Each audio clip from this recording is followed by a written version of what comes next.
Hello, a very warm good morning to all of you and welcome to Unacademy. Welcome to today's The Hindu newspaper analysis, where we take a look at the Delhi edition of today's The Hindu newspaper, analyze the articles relevant for your prelims as well as the mains examination, and at the end of the discussion, analyze the subjective questions which can be framed from here and understand the nuance of answer writing that you can inculcate and that you can practice. If you are liking these initiative of ours, then please do not forget to click on the like, share and the subscribe button and provide your blessings and encouragement to the entire team in bringing this live at 10 a.m. on a daily basis. Now, having said that, let us talk about the topics that we are going to have a discussion for today. Today we are going to have a discussion for 8 different topics relevant for your mains as well as the prelims. So 3 of the topics we are going to discuss in slightly greater detail. Candid notes on NHRC status deferral. Now, this is a follow-up story from yesterday where we discussed about Gandhi's decision to delay or defer the accreditation provided to National Human Rights Council in India.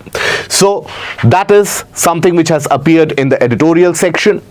Young people fade away when there is no vision.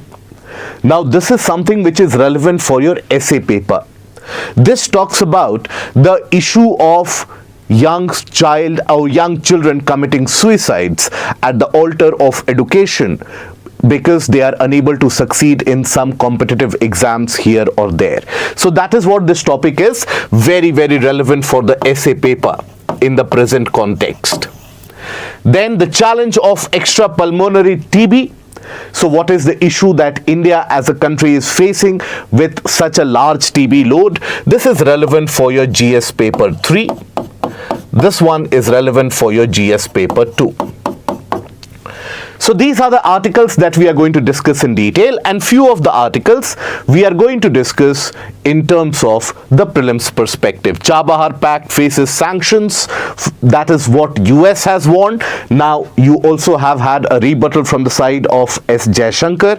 So that also we'll talk about. NISAR satellite, the joint mission between ISRO and NASA. Pine Needle Power Projects, WPI hits a 13-month high, and more solar storms brewing over.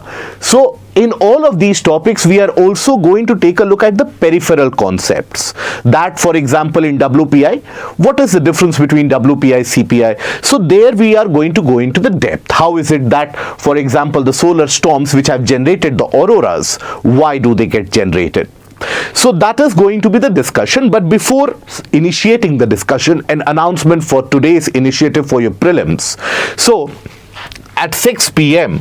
we have a special session on the app for international relations. So there you can understand the portions of international relations relevant for your exam with the help of MCQs. And at 7:30 p.m. we have the session on YouTube for Indian economy, where again you can focus on the important topics of Indian economy with the help of MCQs. Now, other than that, another mention about the geography optional as a course that we are going to launch. So this is the course which is going to be launched from the month of June, where a comprehensive plan for 350 plus hours is going to cover the entirety of the syllabus, along with the aspect of answer writing, map portion, and one-on-one mentorship and personal evaluation, which shall be entrusted here. So do join and do attend these sessions. Now, let us take a look at the first topic of the day. The first topic is basically the Candid notes on NHRC status deferral. Now, some parts of this article are also slightly political, but we are going to keep the discussion purely objective based upon what the article is talking about, what the narrative of the article is, and what is it that we can extract from it for the purpose of your examination. Now, this article has been written in the backdrop of the fact that Gandhi has basically deferred the accreditation that India's NHRC was supposed to get. Now, the accreditation provided by Gandhi, yesterday we had seen, is a body of the United Nations. Gandhi stands for Global Alliance. That is what Gandhi is It stands for Global Alliance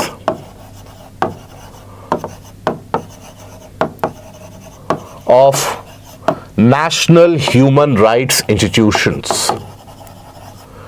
National Human Rights Institutions.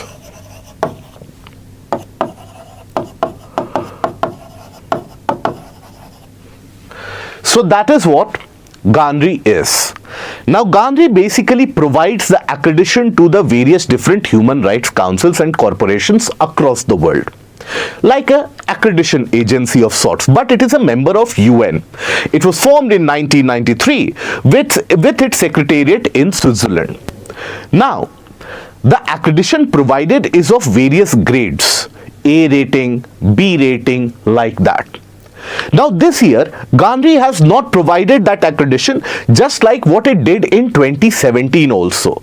In 2017 also, accreditation to the Human Rights Council in India was not provided. It was deferred. There were increasing clamor calls and demands from the civil society organizations, etc., that India should be relegated to the B category. But then, basically, GANRI after about 1 year, provided India the A grade rating. This year also, there had been significant amount of complaints, significant amount of grievances which were sent to GANRI by the civil society organizations, by various different groups, and all those groups talked about the exploitation of human rights in India, the fact that in India the police service, that is also politically biased, politically motivated, there is no such independence of the Human Rights Council, and also about the fact that the appointment to the Human Rights Commission in itself, that is also not always transparent. So because of these different grievances and these different complaints, GANRI observed certain issues, and the issues were lack of enough diversity in the Human Rights Commission, then police leading the investigation for human rights violation, so that brings about conflict of interest, lack of independence. So based upon these issues, it has deferred the accreditation. Now, if India's Human Rights Commission does not get that A accreditation or A rating, that will be a kind of a blot in India's image. Why? Because it will put us in a very wrong footing when it comes to our advocacy for human rights across the world. It will put us on a very wrong footing even when someone points a finger at our house that, look, in India human rights are being violated, what are you doing for it? So there also, if you are already relegated to a B category, or you are not provided an accreditation at all, then you won't have any advocacy that you can return. So that is why this is an important issue. Now, one aspect of it is what has been highlighted by our External Affairs Minister, Dr. S. Shankar, multiple times, is the fact that human rights and the accreditation for human rights is being used as a weapon by the Western countries. And the argument is very simple, that whenever the Western countries want to exert a certain amount of pressure on India, they basically use these instruments of various reports, of various different types of freedom of press, the democracy ratings in India, and so on and so forth. And that is a way of putting the pressure, and this is also in line with that. Now, that is what the stance the External Affairs Minister has maintained, and quite aggressively so multiple times. And this article argues that while that stance is justified in most of the cases, the human rights issues are used as a weapon by the Western countries, regardless of whatever is a human right violation that they are facing back there, and the lack of diversity that they have, still the human rights violation that they face, still they end up pointing fingers at countries like India. So that is a reality, but this is also the time to reflect on our own standings and understand, is there any scope for improvement? If yes, we should improve. If not, if let's suppose everything is picture perfect, everything is going transparent, which is hardly the case in any scenario, then we can move on. But there is a scope of improvement which is there. But before that, some of the important parts of this article, which is not given in the article per se, but which is relevant for the examination from this particular topic of human rights. So first of all, let us declutter this entire concept of GANRE, National Human Rights Commission, and let us form a simple timeline about what happened and when is it that the National Human Rights Commission came into existence. So basically, if we observe the timeline, this is important. Now here, it started basically in 1948. In 1948, you had the United Nations Declaration for Human Rights was officially adopted. So this is when the UN Declaration on Human Rights, this was adopted. Now this was a momentous occasion even in the history of United Nations, because for the first time there was a global agreement and a kind of a global charter that human rights have to be respected and understand. This came amidst the backdrop of World War II, where substantial human rights abuses continued to happen from both sides. Both sides would blame each other that, okay, the German forces did that kind of a war crime, but again, the reality exposed that even the US forces did almost something much more heinous in the region of the Pacific Islands. So human rights violations were very prevalent at that point of time. So it was a major momentous occasion. Now, after that, various different countries, they started taking this seriously about the concept of human rights, but still substantial progress was not made. Then everybody had developed a consensus that we need to develop a kind of a principle, a guiding light, that what should be the guiding framework so that all the countries can develop their human rights around it. So then the momentous occasion came in 1991. In 1991, the UN adopted the Paris Principles.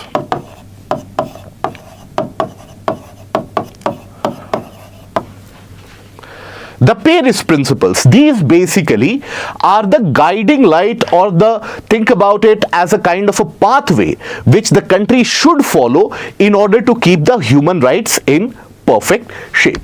So this was adopted by UN. Now, after that, in 1993, owing to this, in 1993, India passed its legislation, and the legislation was Protection of Human Rights Act, and thereby under that legislation, under that statute, laid the groundwork for the formation of National Human Rights Commission. So that is when Protection of Human Rights Act was passed. We will take a look at what these Paris Principles are very shortly. Protection of Human Rights Act. Right? This was further amended later in 2006. Amended in 2006. Now this laid the groundwork for the formation of National Human Rights Commission. Formation of NHRC. Now, when it was formed, basically the act and the statute laid the groundwork of what the NHRC composition should be. That is vital for your prelims as well as for the mains examination. What is this NHRC constituted of? So NHRC, if you take a look at it, basically it has got 8 members. Out of them, 4 are full-time members. 4 are full-time members and 4 are deemed members. They hold office in their ex officio capacity, that because let's suppose if they are chairperson of National Commission of Minorities, chairpersons of National Commission for Scheduled Castes, National Commission for Scheduled Tribes, National Commission for Women, they automatically become the deemed member. So it is a kind of an ex officio position, that because you are the chairperson, you automatically become a member of National Human Rights Commission.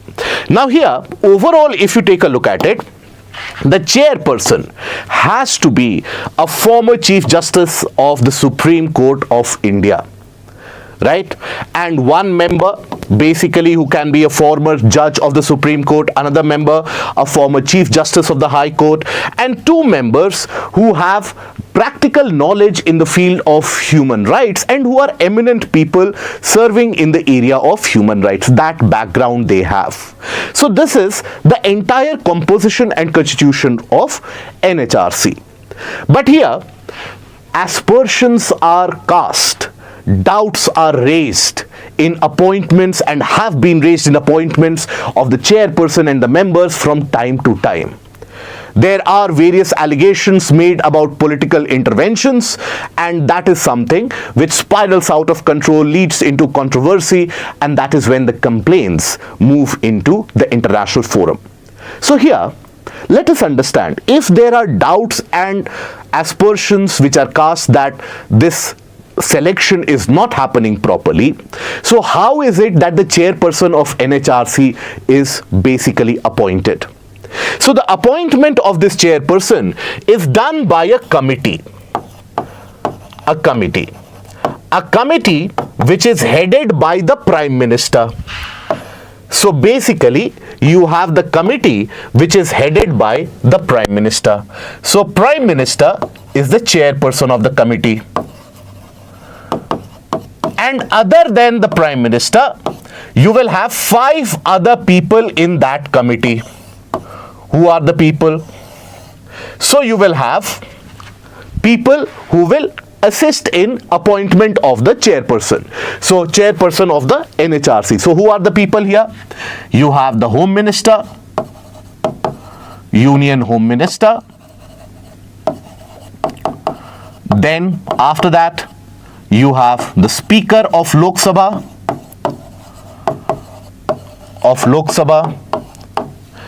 Deputy Chairman of Rajya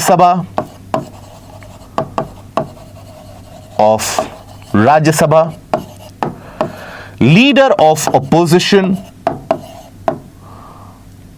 in Lok Sabha, and Leader of Opposition in Rajya Sabha. This is Leader of Opposition. So overall, there are 6 members in the committee which selects the chairperson. And that is how the chairperson is basically appointed. That is the process of the appointment of NHRC. It is this process of appointment where there have always multiple times in the past also there have been fingers cast that look, this government is favoring this kind of an individual, etc., etc. But you have to rise beyond that political tussle, right? You have to extract what is relevant for your exam. So for your exam, this particular portion is very, very relevant when it comes to prelims. That which is that committee, who is elected, what can be the criteria, etc. Now, the formation and the functioning of the NHRC is driven by the Paris Principles which were adopted by the UN. So the Paris Principles are driven by 6 basic pillars. What are those? So these are the 6 main criteria that National Human Rights Institutes, they are supposed to follow. So you have mandate and competence, that the NHRC or the National Human Rights Institutions, they should be competent enough. It should not be a kind of a toothless tiger out there, that you have formed an institute, but then neither do they have the constitutional mandate to do something, that is, neither do they have the power, nor do they have the capacity. Right. So mandate and competence, autonomy from government, this is where a lot of doubts are raised. Independence guaranteed by the statute or constitution, by a law or by the constitutional norm. The NHRIs, the National Human Rights Institutions, they should be independent. in terms of that they should not fall prey or victim to any external pressures. Pluralism, maintenance of diversity, adequate resources should be given, adequate powers of investigation. Here also a problem is raised, a doubt is raised by Gandhi that you are using police and police services for this investigation, which should not be the case. That is why it is not given that accreditation. So these Paris principles are important for you for the mains examination in order to understand what is the driver of the basic thought process and the basic framework around the formation of these NHRIs. Now after that we come to the fact that what are the issues? What are the issues that National Human Rights Commission in India is confronted with, due to which, let's suppose, the accreditation is delayed, is deferred, or has not been provided. So the issues which are at hand. One of the issue is lack of transparency. That if an action is taken, if it is not taken, why? If you are deciding to act on certain matters, but you are ignoring certain other matters, right? So why is it so? So due to this lack of transparency, oftentimes there is an aspersion which is cast that there must have been a political influence. Okay, that is one of the major issues. Secondly, diversity is not always respected in terms of the constitution of these NHRC. So oftentimes that takes a kind of a backseat. Members of various different communities, gender, etc., they need to have the representation. So that is where oftentimes diversity is not adequately represented. So not adequate representation in terms of diversity. Then another issue here is, and that issue comes with the statute itself, the law itself. And the law tells you that NHRC in itself cannot take a punitive legal action. It can recommend, but in itself it cannot take a legal action, punitive legal action. That means many of the cases which come to the doorsteps of NHRC, oftentimes they are stuck in the court litigation for years and years, and the accused eventually walks scot-free. So that is where, if there is no legal reckoning, if there is no legal end to what these issues are, or any particular cases they are not taken to their justifiable end, then there is a natural grievance which builds up, and most dangerously there is a lack of trust amongst the populace for this NHRC. So that is where you have the development of lack of trust. Lack of trust, why?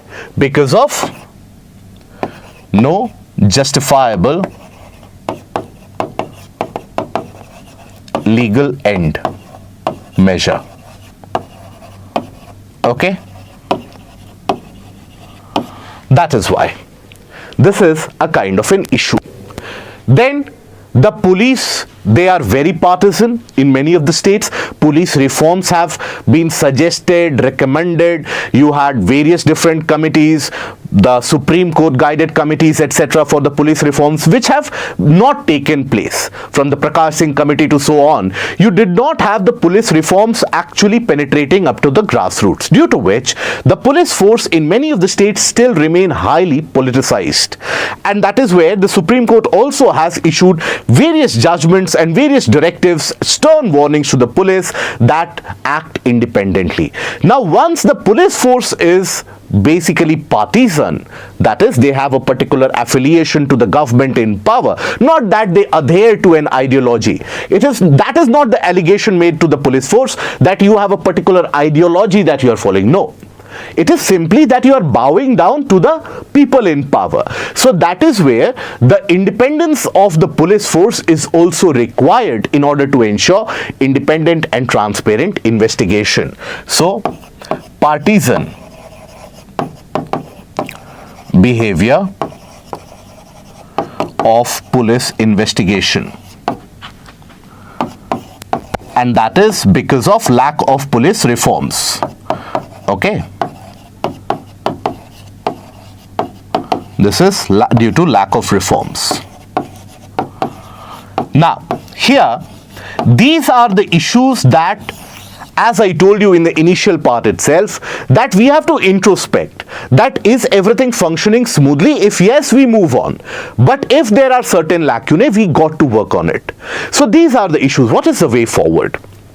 The way forward is there needs to be an all-party consensus, regardless of the political party that we are from, or any particular government, opposition, whatever.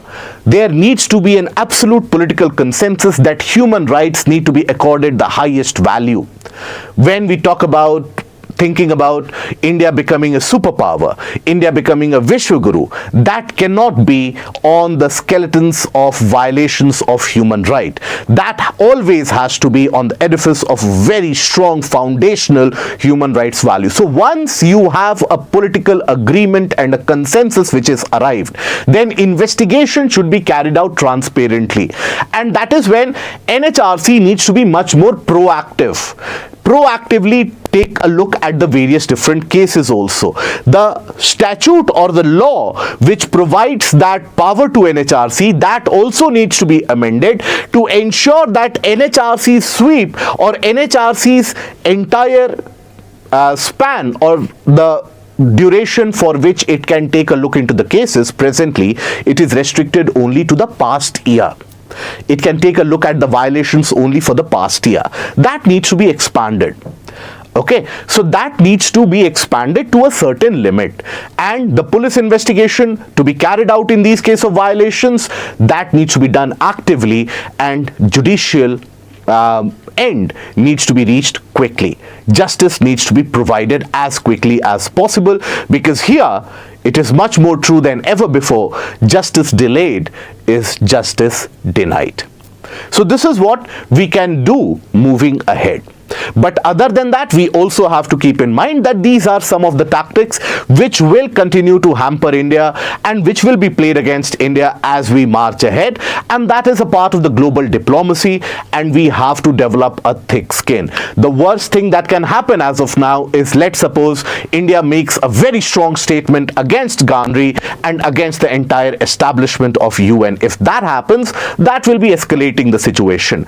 India should take a look at it very calmly. The article argues that the government is already taking it very, very seriously, and basically at various levels, government is lobbying hard in order to get that accreditation and not get relegated to the B category. Okay, so that is the overall discussion. So overall, what is it that we have discussed in the article? We have discussed the evolution of human rights principles, evolution of human rights principles in UN. Then after that, Paris principles. What are these Paris principles? Then after that, formation of NHRC, formation, appointment of chairman. That is what we looked at, relevant for your prelims. Appointment of chairperson. Other than that, issues and way forward. Issues and then way forward. Okay? That is what you can extract from this article. Even though this article is very political, but still, this is something that you can extract out of it. Keep your understanding absolutely free from political biases. Now coming to the second article. Now the second article deals with one of the larger issues of our times, and that is the mind of the child. The mind of a tiny tot who basically has not even seen the world, but suddenly has witnessed so much amount of pressure bound upon him or her that they are forced to end their lives. And that is the predicament of the situation, that you have not even lived or seen the world around you. You have not even lived the life that you deserve. But just because you are exposed to some amount of extra pressure for some competition, that is where the decision to end the life happens. So this is the article about young people fade away when there is no vision. And these suicides, student suicides, they are on the rise. When it comes to particularly children under 18 years of age, that is when it indicates a very worrying sign. That means those are minors, and those people and those children, they don't have an overall exposure as well. So here, this is a topic which is very relevant for the essay paper. It can be asked in the essay paper as well as in the interview board. So here, this article examines that why is it that children oftentimes are forced to take this drastic measure, ignoring all the welfare and the goodwill that exists for them in the society. And when they take this drastic measure, what is it that we can do as an end of as a part of the society, as a part of an educational system, in order to improve it? So first of all, let us straight away declutter it and understand the issues at hand. Why is it that these happen? First things first, there is significant amount of competition which is there, but competition exists in all the countries. Competition does exist in all the various avenues. So competition in itself cannot be a medium for which you will be laid down that path. So competition is there, but there is a significant lack of any other avenue. That is why children oftentimes are forced into that kind of a mindset that if this is not there, life is waste.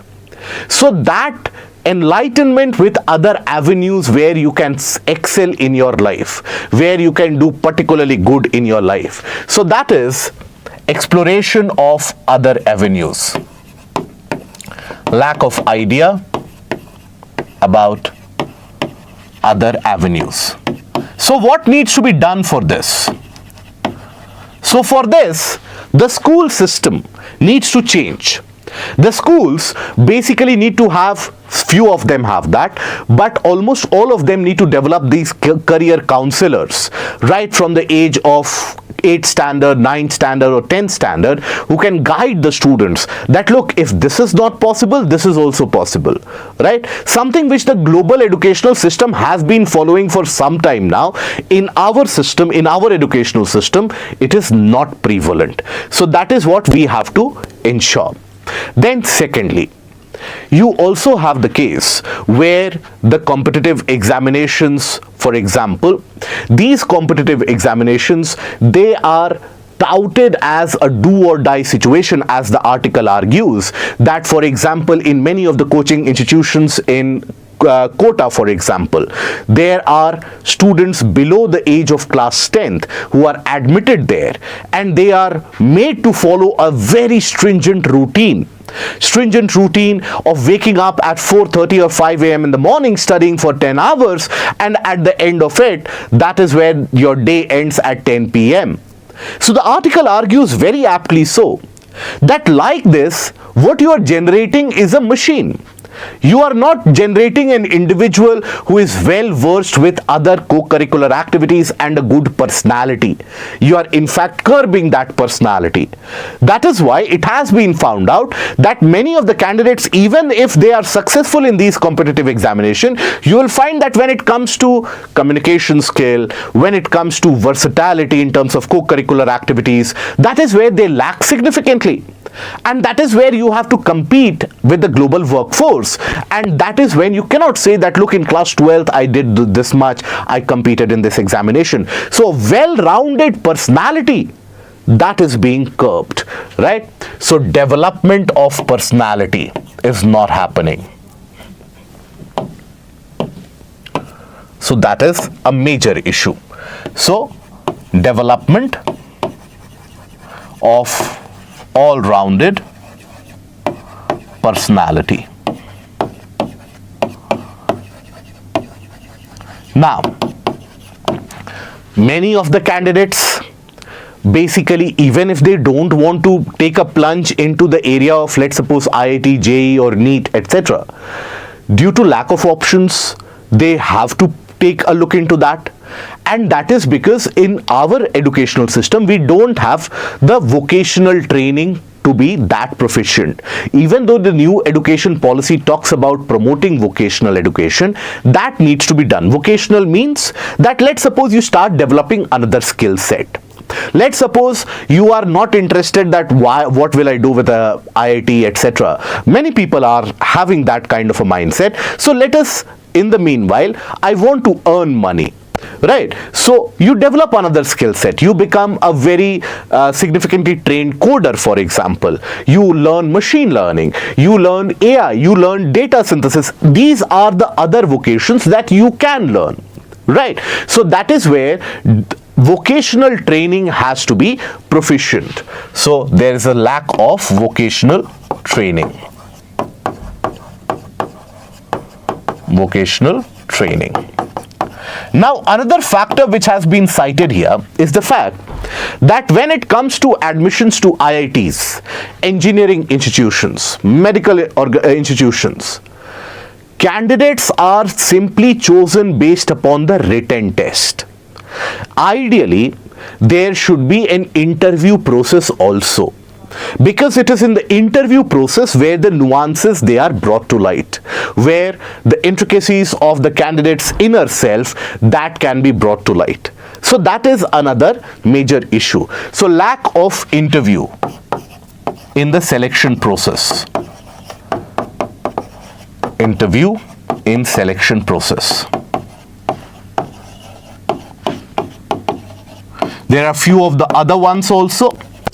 But these issues, that why the children or the candidates are forced to commit suicide, these are some of the issues that I leave it to your wisdom. Think about it. You have all passed through that phase, right? Many of you would have many of you would have felt that kind of a depression circle around, and because of the peer group also. So do write in the comment section that what are the issues that are faced by the students and the children and the younger population, and in your opinion, what is the innovative solution that you can provide in order to get rid of that? Okay, other than these issues, obviously, as I have seen in the past couple of days, many of you have copy pasted the issues or discussed in the session itself. So try to come up with your own understanding of what are the issues plaguing the larger student population. Write it in the comment section below. Now, if these are the issues, what is it that can be done going ahead, so that the younger population, what we refer to as a demographic dividend of India, that is one of the biggest natural resource that India has. India has got a large number of younger population, and that younger population is going to enter into the workforce, and India as a nation, the world is relying on the fact that this will basically charter a new growth story for India. But we need to do we need to take some curative measures. So the way forward, what is it that we can put as a way forward? First things, revamping of school education. School education in our country has got a need for major revamp across the country. Why? Because the quality is not good. And you see, what happens is that an individual, if you think about the very practical problem, something that all of you would attest to the fact that it is in existence, many of the times you will see that due to an inferior quality of education imparted in the school from the childhood days, candidates oftentimes are not used to what is the quality of reading, learning that his or her peers are attaining. What is it that they are reading? What is the level at which they are studying? Many of the candidates are not exposed to that. Suddenly, when they enter into that competitive era and that competitive realm where they are exposed to lakhs of people who are struggling day and night, that is when they simply lose their bearings. So that is why if the school education is put at par with the private education, for example, private schools, they are doing much better. Right, because the pedagogy, the teacher appointments, everything that is done based upon a particular standard. In case of government schools, you will have the government appointments which are done through exams. Oftentimes, it is not very meritorious.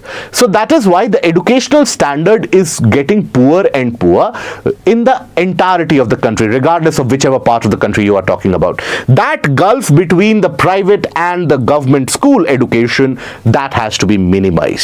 Okay, now this is something which is very, very important. Other than that, there needs to be a kind of a vocational support and industry visit also, school to industry visit also. You see, children or students, when they are at the time of the school, when they are studying in the school, they are not oftentimes even aware that when they grow up, let's suppose they clear that IIT examination, what they want to do after that. They would have heard some news stories from here and there, and that is when they push forward. I'm not talking about the few ones who clear them, right, who clear them with a very good rank, but I'm talking about the large mass which gets into that preparation area without having a clear foresight. So that education, that awareness needs to be provided.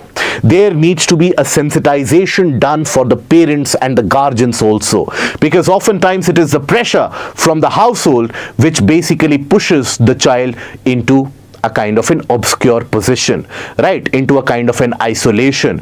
So that is why there needs to be a sensitization of the guardians and the parents. There has to be a counselor which needs to be appointed by the school at the younger age so that the child can be guided. The interview process needs to be inculcated in the selection criteria so that when, let's suppose, a child basically appears for the entrance of any institute, they are thought or they are bound to think about their hobbies, their passion, what is it that they like to do, because that is what the development of personality is.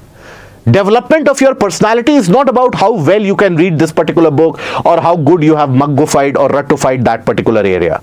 It is about your well-rounded development. So that is where you need that kind of an intervention at the entrance examination itself. Institutions also, they need to diversify their area of focus into co-curricular activities starting from the school, and enough credits need to be provided for individuals who are doing very good in co-curricular activities for entrance in the elite institutions. Generally what happens, if let's suppose you are having a good co-curricular activity, a good background, you might get admission into certain institutions but not to the elitist level. So that needs to be given, that needs to be done so that there can be other avenues of entrance as well. And overall, if you have other institutions, let's suppose engineering institutions, etc., also indicating that, look, this is also a good result that we are basically harnessing, that we are generating, this is a positive outcome in the lives of the candidates that we are able to generate, that will reduce and lessen the pressure which is laid on the burden, on the shoulders of the young one. Okay, so these are some of the measures. The implementation of new education policy to the final word, that also needs to be brought into practice. Okay, so that is your way forward for this topic. Understand this topic, ideate your own concepts about this, and try to form a long writing about it. That what are the issues from the young days to the time or the journey of a student. That will be helpful in your essay preparation. Now, coming to the third article, the challenge of extrapulmonary TB. Now, TB is a communicative disease that the world is suffering from. Every year, the world, as per WHO, every year, the world witnesses around 10 million cases. Okay, 10 million cases are reported every year. Out of that, 27% cases are in India, which tells you close to around 27 lakh TB cases are there in India itself. But in India, the issue is poor reportage. You don't have enough diagnostics and regular diagnostics which are done. So many people are walking around even without realizing that they might be suffering from TB. Right? So that is where the disease burden is significant. 27 lakh is not a small number. Now, this is a disease which is caused by mycobacterium. Now, generally, it will influence the respiratory tract. It influences the lungs. But in certain cases, it starts influencing the other organs of the body other than the lungs. That is what we refer to as the extrapulmonary TB. That means it is the TB which will infect other organs of the body other than the lungs. Okay, so when we talk about TB, first of all, tuberculosis spread by mycobacterium. Okay, now how is it spread? It has got an air-to-air transmission. Air-to-air transmission. That means what? If, let's suppose, proper hygiene is not maintained in a time of a cough or a sneeze, where you will have people randomly openly coughing and sneezing as if it is their birthright. Now that sputum which is generated from the mouth, that ends up lying somewhere, or that is sometimes inhaled in the form of small particulate matter. So what this will do, it infects the lungs. Infects the lungs. Now, initially mycobacterium, they start developing themselves around the sides of the alveoli. Mycobacterium, they start concentrating around the sides of alveoli. Alveoli, basically, that is a part which the bronchi lead into. Lungs have got multiple such small bags or sacs called alveoli, which allows for proper gaseous exchange, right? So that is where they start developing. Immediately as a response to that, you have the defensive mechanism, the immune system of the body also starts acting. So there is a large concentration of many cells around this area, which leads to inflammation. Inflammation and irritation within the lungs, that starts to develop. Eventually this inflammation ruptures, and all the various different mycobacterium, they then spread into the bloodstream.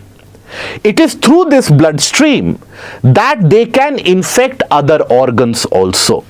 Okay, so it infects the lungs. From there, in certain cases, not in all cases, in certain cases, the infection moves to other organs. Okay. Now in this case, it lies there in the organs. The lungs might be cleared, but it lies with the organs.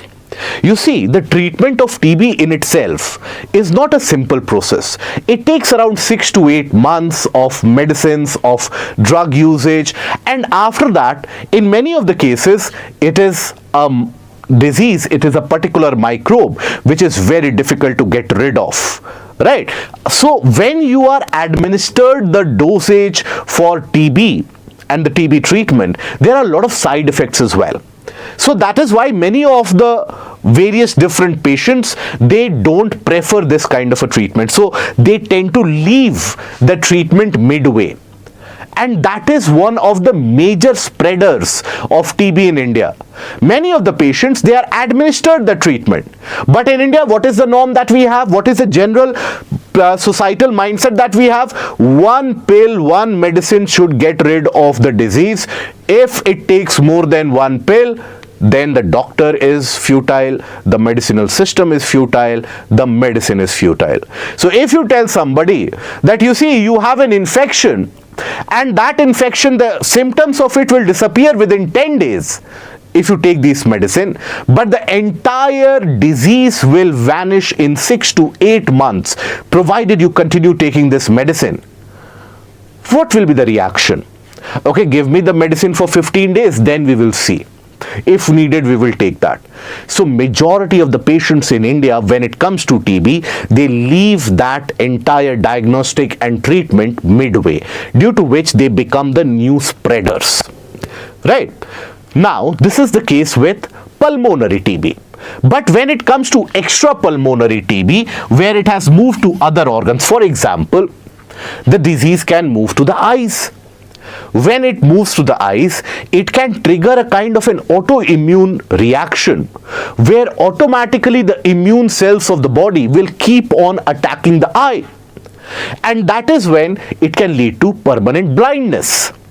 It can attack organs such as liver and thereby, in a way, hamper the body functioning. Now here the problem is that, look, this TB, which is pulmonary TB, which is infecting the lungs, you can diagnose that, right? You have a stain test. With the result of that stain test, you can get the diagnosis. But when it comes to other organs, here the stain test does not work. Stain test is futile.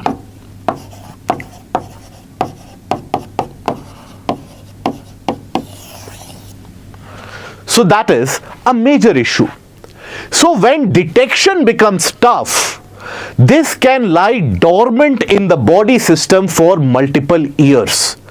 Without you and me realizing, we could be hosting that TB mycobacterium. That is why it is such a major issue. It is an issue which needs immediate attention. Now, here what is the way forward? The problem is, what is the problem that we have identified? That India has got a very large load of TB patients. Many of them, majority of them are pulmonary TB patients. Pulmonary means impacting the lungs and the cardiovascular system. And many of them are non-pulmonary or extrapulmonary TB patients. But we don't have an idea because the detection system is slightly weaker there. Many of the individuals also, they don't indicate the immediate symptom or response there.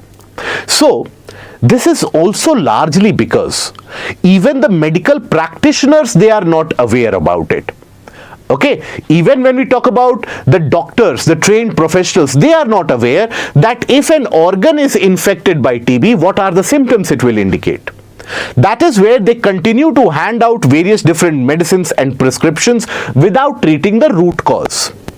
Also, we don't have any record in a continuous monitoring system. When you have a disease which is churning out 27 lakh patients, you need an appropriate monitoring on a day-to-day basis that how many new infections have happened, right? But here, in our country, we don't have that. The records are maintained by the large government hospitals. But then when it comes to organs and dealing with organs, you have multi-specialty private hospitals which deal with them. So they will be confronted with these kind of symptoms of extrapulmonary TB. So there the data is not compiled. We are facing an absolute blindness in terms of availability of data. So if you don't have the availability of data, how will you formulate a plan of action? That, okay, in India, the extrapulmonary TB influences eyes only, or they influence the liver only. How will you initiate the action thereby? So that is why there is no such standard operating procedure for diagnostics as well. So this is basically when we talk about the issues. So first is lack of awareness. Lack of awareness, where this can be bifurcated into two paths. From the medical practitioners, they are also not aware, which is more dangerous.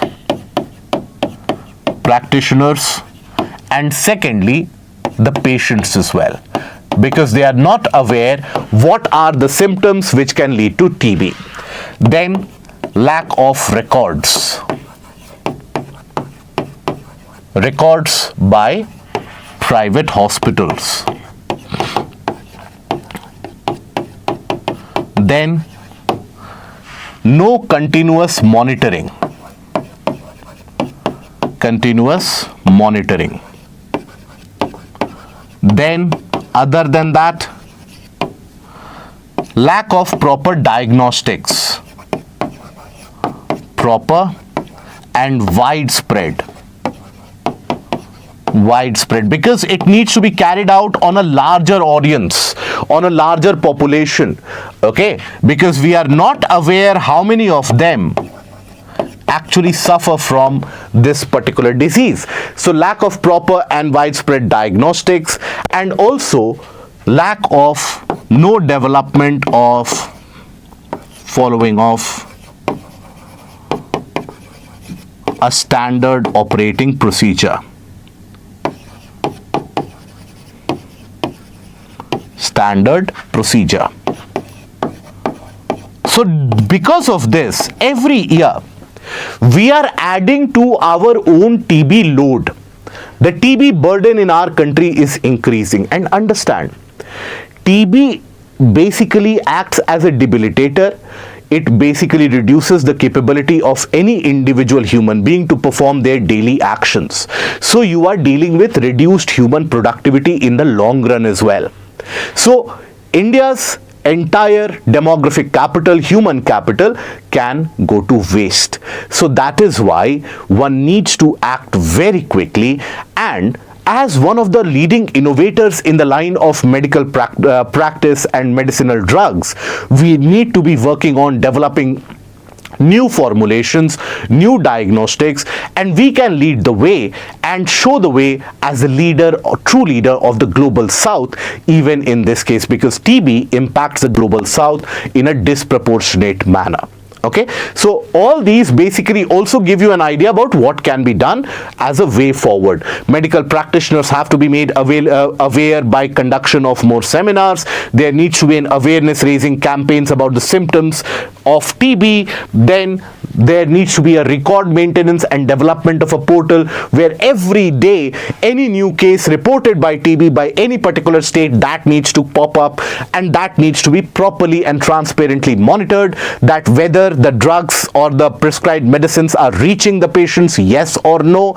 Even though biometrics have been introduced in order to ensure proper uptake of and offtake of these medicines, but still last mile delivery has to be ensured, consumption has to be ensured for the entire duration, otherwise the disease load remains.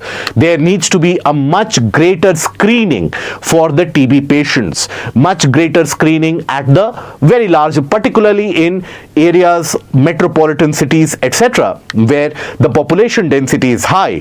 Chances of contacting TB is very, very high. So that is where one needs to go for a large level of screening and development of a proper standard operating procedure. What needs to be done if someone is found to be impacted by TB? Okay, now after this we come to the certain articles relevant for your prelims, but before moving into those articles, here the first one is that India-Iran 10-year pact on Chabahar faces potential risk of sanctions. That is what the US has indicated.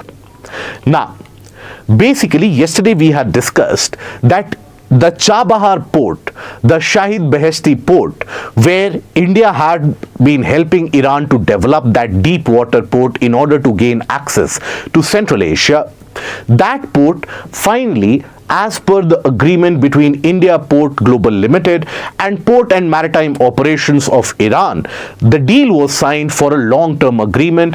Now the benefit of the long-term agreement was that now it could attract investments. Long-term agreement basically means there's a stability, there's a certainty about who will control that port. So there will be investments also, players also, private players also, traders, merchants will understand that this is a stabilized regime. So thereby they can carry out the development of other communication systems into the heart of Central Asia.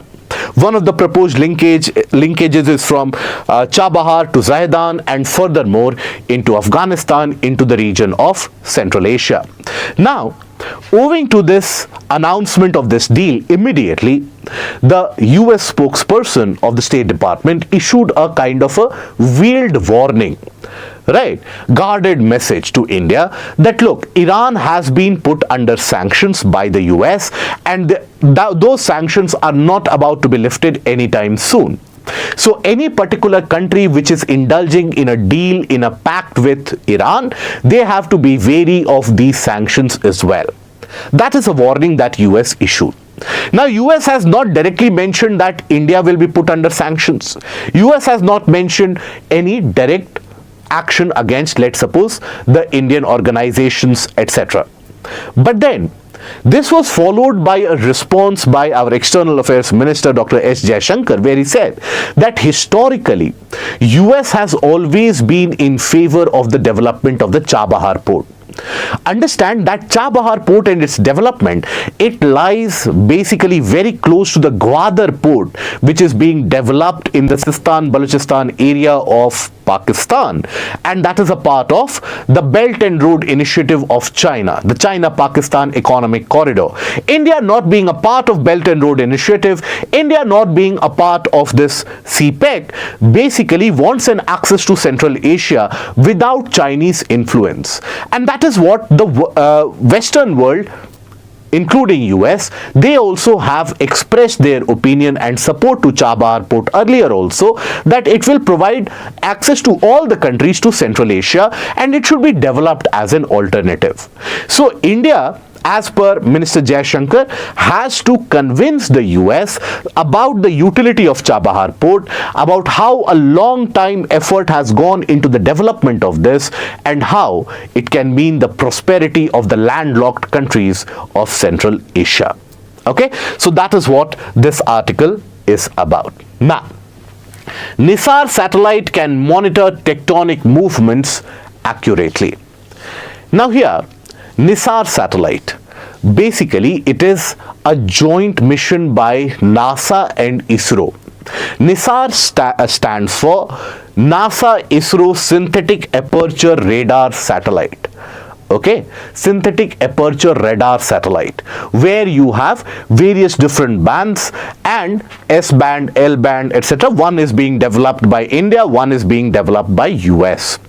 Now this NISAR satellite basically is going to be a kind of an Earth observing satellite which will span across the entirety of the planet in a duration of 14 to 15 days. So in 1 month, it will be able to map out the planet almost twice. Now the benefit of it is significant. It can basically observe the cropping pattern, the cropping yield. It can penetrate, the radar system can penetrate the ground surface ever so slightly. So it can take a look at the snow cover, the melting of glaciers, etc. can be tracked. Other than that, sea levels rise and fall, that can be tracked. Tectonic movements, basically the movement of the plates. Now the plates across the world, I hope we are aware that the land that we stand on, that is the lithosphere. Lithosphere is broken into multiple small fragments which are known as plates. Now these plates continuously and constantly move with respect to each other owing to the convection current which is generated from the interior of the earth. And that convection current in its place is generated because there is a lot of residual heat which has been trapped in the inside and interior of the earth ever since the time of formation of the planet. So that is why these tectonic plates, they end up moving.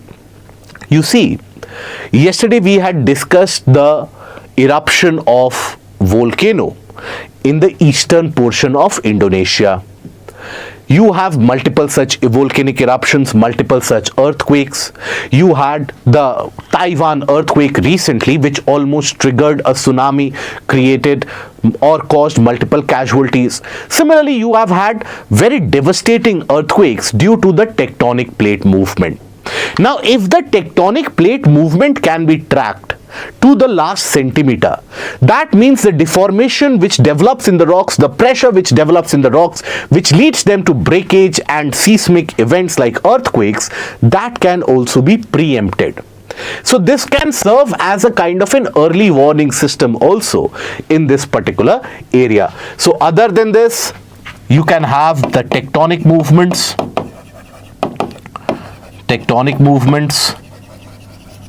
Then after that, you can also have the agricultural pattern. Agriculture can be looked into. So here, crop yield, right? Then other than that, efficiency, pattern, cropping pattern, all of them can be looked into. Now this is being co-developed by India, ISRO and NASA. Now as per the interview which is given here, it has been expressed that there have been some modifications and some delay on the side of US, due to which they have taken their part of the satellite back and they are going to modify it, and this is going to be launched somewhere in the later half of this year. It was supposed to be launched in the month of June and July. It has now been pushed to the time of October, November. That is when it will be launched. Okay, so that is what you can extract from this. Then pine needle power projects to check forest fire prove inadequate. Now what does this mean? So basically, in the mountainous areas, you have the presence of one of the coniferous forest and coniferous trees with the name of cheer pine.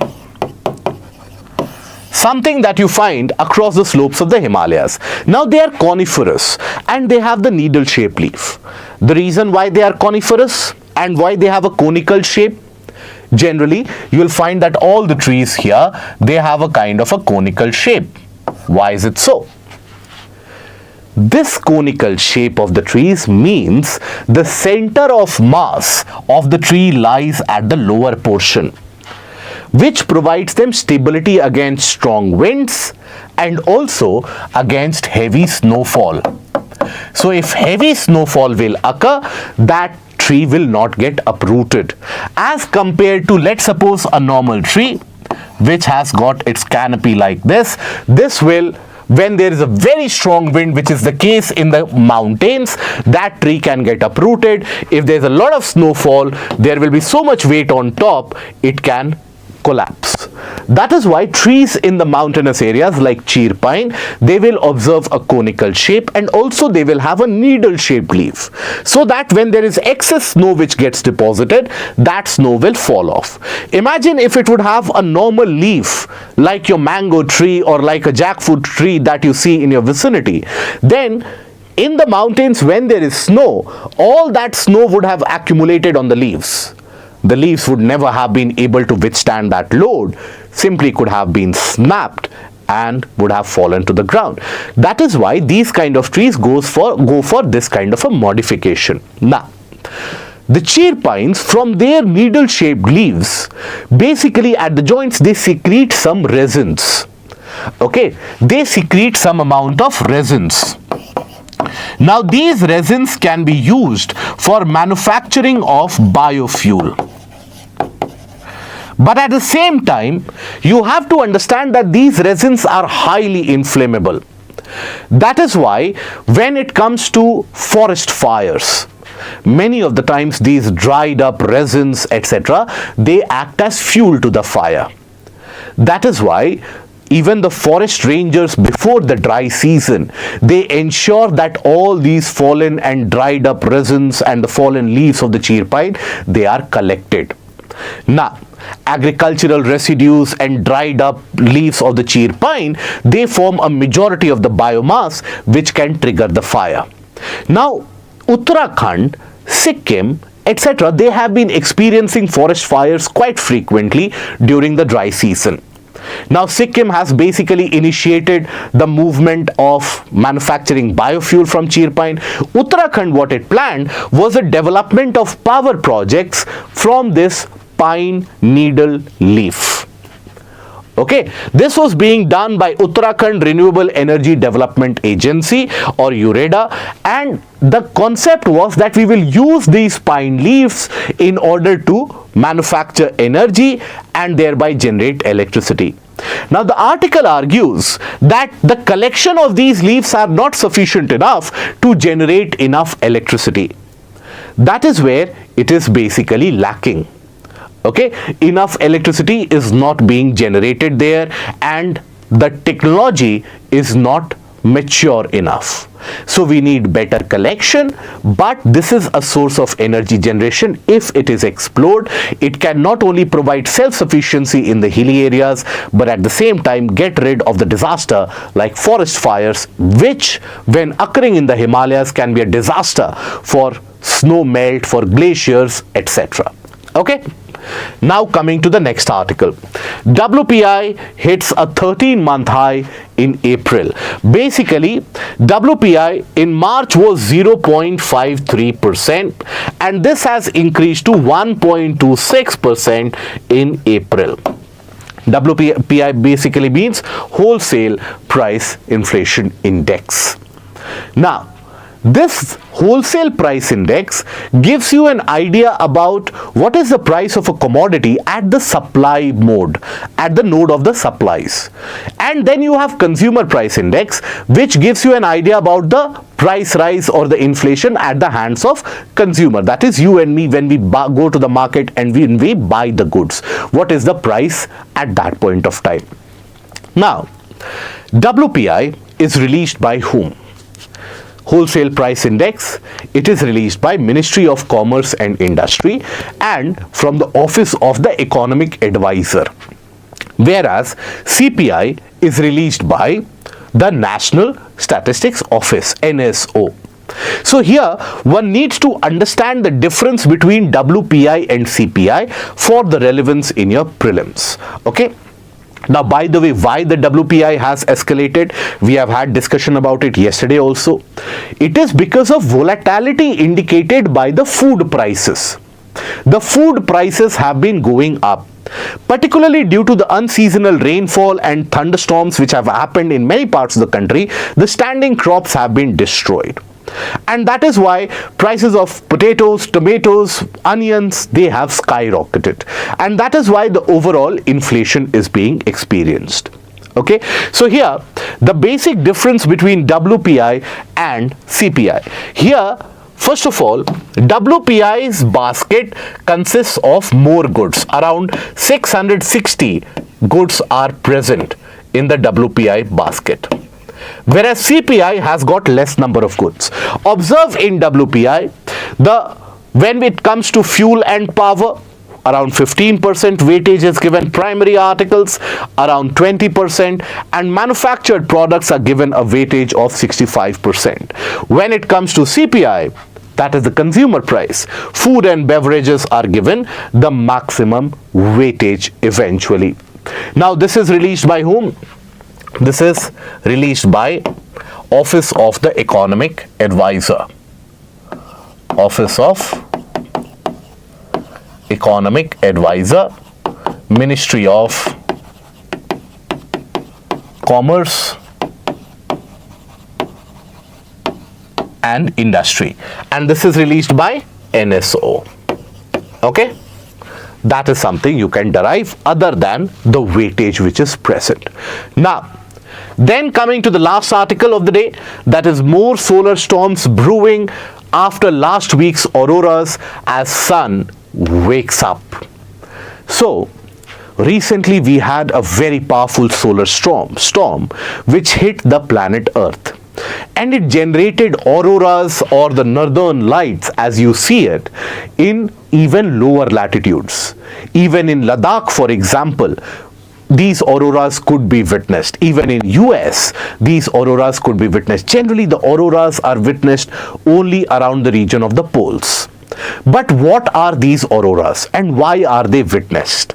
So basically, the sun has got a very strong magnetic field of its own.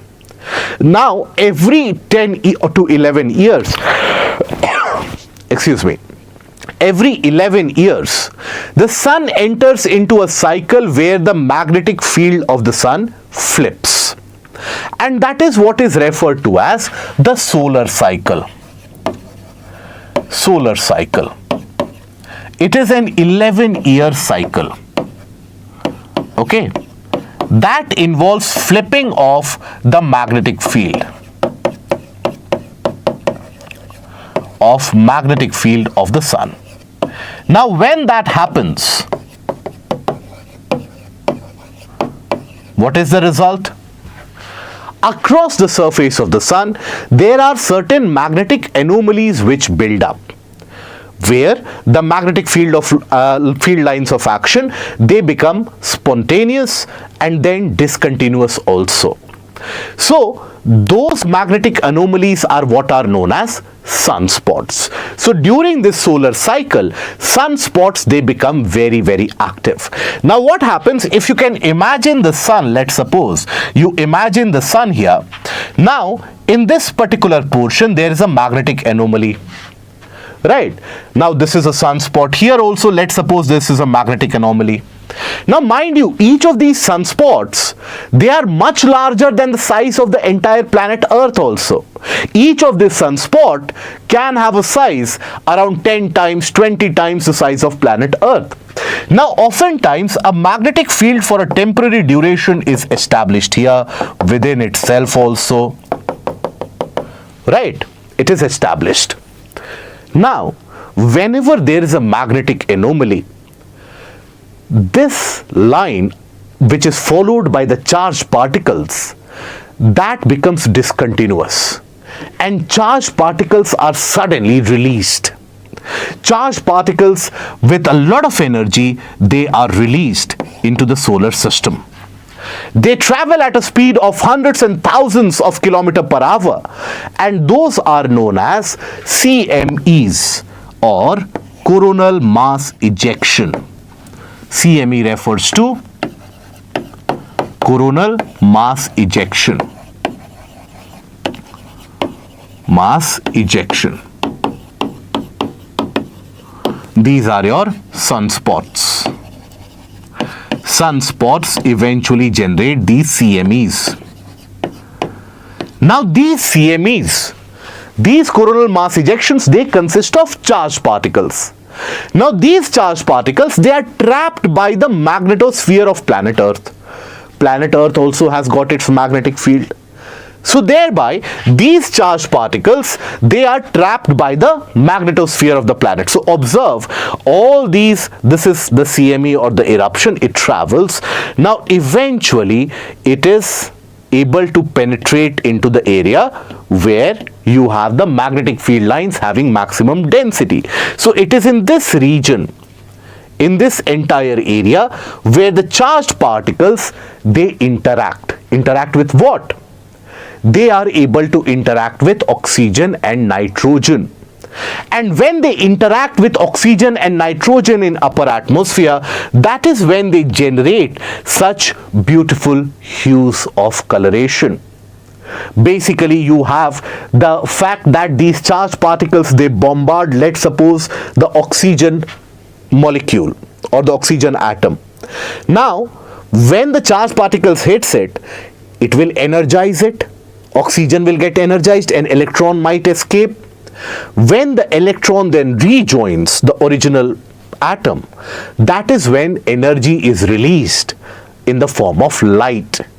Right? So interacting with oxygen at a higher elevation gives rise to a red light, whereas interacting with oxygen and nitrogen at a lower elevation gives rise to a purple or a green light. So here, basically, if you observe, oxygen at high altitude basically gives rise to red light, and oxygen and nitrogen at lower altitude, when they interact with charged particles, they give rise to green and purple light. That green, purple and red, that is what you see in the form of beautiful hues and beautiful patterns of light which colors the night sky. And that is what is referred to as aurora. In the northern hemisphere known as aurora borealis or the northern lights, in the southern hemisphere known as aurora australis or the southern lights. Now, This is generally an impact of the solar winds and the coronal mass ejection.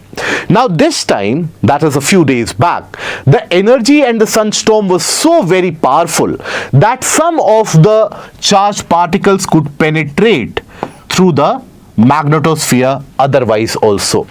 That is why these auroras were visible even at lower latitudes. But whenever these auroras strike, there is a significant drawback also. Whenever rather these charged particles strike, there is a drawback also. They can give rise to sudden surge in power, due to which there can be failure of electrical equipments at the domestic household level. Then when it comes to the larger grids, it can lead to grid failure. These charged particles can render a satellite absolutely dysfunctional. It can bombard the satellite, make it absolute dead, right? It can interfere with the communication lines also, and thereby hamper the normal functioning. That is why when this solar storm struck, the regions around New Zealand, for example, which is in a higher latitude, which always experiences these auroras, they had switched off the power supply because they were aware and they were wary of the sudden surge in power.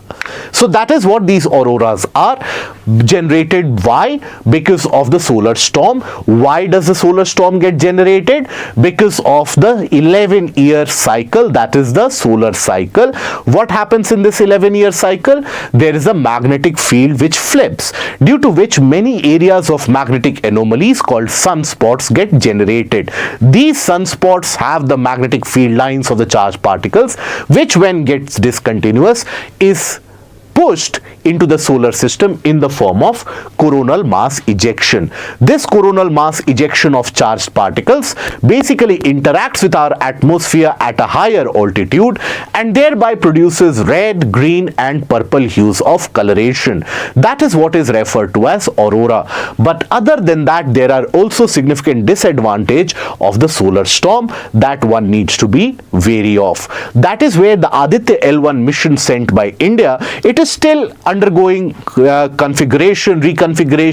It is still basically being it is being set into its original position and all the various instruments are being configured as of now. But once the Aditya L1 mission is completely stabilized and functional, that is when we can extract more information from these. Okay, now after this, let us take a look at the questions. Discuss the importance of treating extrapulmonary TB in India. Suggest the measures for the same. Now in introduction, what do you write? Do you straight away write what is extrapulmonary TB? No. In introduction, because the issue is about TB, you talk about TB or tuberculosis. Right? Don't write TB when you are initiating the answer. It should not be in the form, in a short form. So tuberculosis is one of the most prevalent infectious diseases across the world, where WHO reports that every year there are close to around 10 million new cases, with around 27% of the caseload in India. Brief background about TB, your introduction is done. Now in the body also you have to divide it into paragraphs. In the first section of the body, talk about the fact that TB generally influences the lungs when it is known as pulmonary TB, which is the most widespread. But sometimes through the bloodstreams it is able to influence the other organs of the body, and that is what is referred to as extrapulmonary TB. This extrapulmonary TB is something which lies latent in the body for a longer period of time, and because of lack of diagnosis and lack of screening process, it can lead to multiple different issues and can be spread from one portion of the population to the other as well. Okay. Then after that, suggest the measures for the same. So what are the measures? First of all, the importance of treating. What is the importance of treating? It is basically laying to waste the larger human capital, and it is latently lying in the population for a long period of time. So that can be a potential spread. So that is something you can discuss. Then what can be done? Raising of awareness, standard operating procedure, the entire list that we have discussed. What are the Paris Principles of the UN? Discuss the learnings that India can take from the recent deferral of the status of NHRC. What are the Paris Principles? They were arrived at in 1991 and basically talk about mandate and competence, autonomy from governance, independence provided by statute or the constitution, autonomous or independent investigative power. So these are the principles which define the framework for the formation of the NHRIs, and that will be your portion of Paris Principle. After that, you talk about the fact that GANRI has not provided the accreditation or has deferred the accreditation, and that is because of the various issues why that has been deferred, and also talk about what can be done going ahead.